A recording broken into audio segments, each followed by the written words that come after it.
Hurmatli vatandoshlar, sizlardan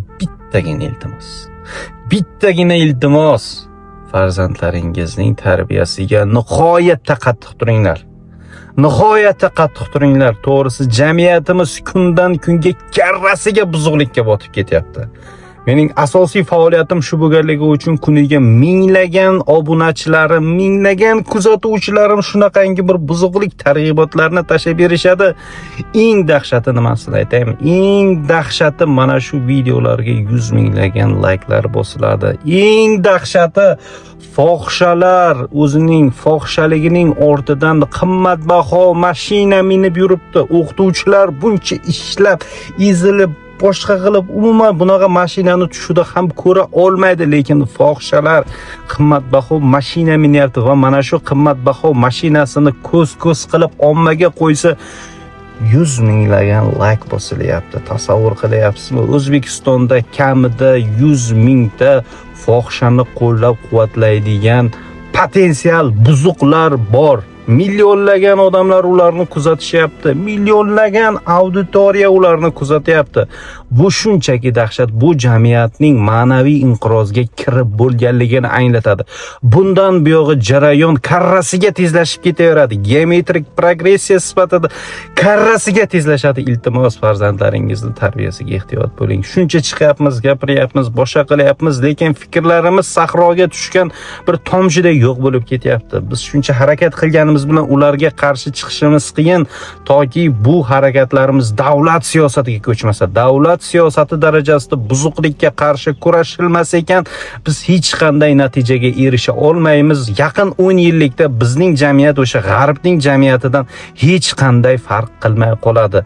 O'sha galboylik deydimi, LGBT deydimi, har qanday isqirt ko'rinishlar biz uchun odatga aylanib boraveradi. Hozir ham hamma narsa odatga aylanyapti. Hezalaklarni kimlar kuzatishyapti? Xunasalarni, translarni millionlagan auditoriyasi bor. Kimlar layk bosyapti? Farzandi mana shunaqa trans bo'lishni xohlaganlarmi? Fohishalarga kimlar layk bosyapti?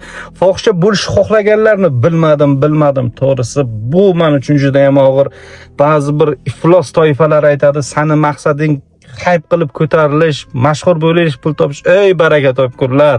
Men shundoq ham yaxshi yashayapman. Avvalam men bu ijtimoiy tarmoqqa kirishimdan oldin ham meni pulim zo'r edi, pulim bor edi, Allohga shukr. Men tinchgina soqqani sanab chet el yurishim mumkin edi. Meni kunda ichki ishlar idorasiga chaqirishadi. Nechta benomus ustimdan yozib bergan. O'shalar uchun men suvatlab ichki ishlar idorasiga kirib tushuntirish xati yozib berib kelyapman. Undan ko'ra o'sha ketgan vaqtimni biznesimga, oilamga ajratsam edi, qancha men foyda ko'rar edim. Lekin erinmasdan mana shu yo'nalishim, meni mujodala, mana shu jangim, mana shu nomussizlarga, benomuslarga qarshi bo'lganligi uchun o'sha ichki ishlarga borib soatlab ichkarida yozib beryapman tushuntirish xatlarini. Qilayotgan harakatlarim qonunga to'g'ri kelishini bittalab keltirib, asoslantirib yozib beryapman, lekin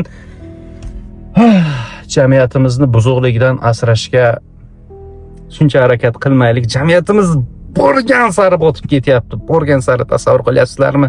Bu yuragimdagi dardlarimni mayli kim qanaqa o'ylaydi, bizga qiziq emas. Biz asosiysi yaratgan oldidagi o'zimiz qalbimiz uchun javob beramiz.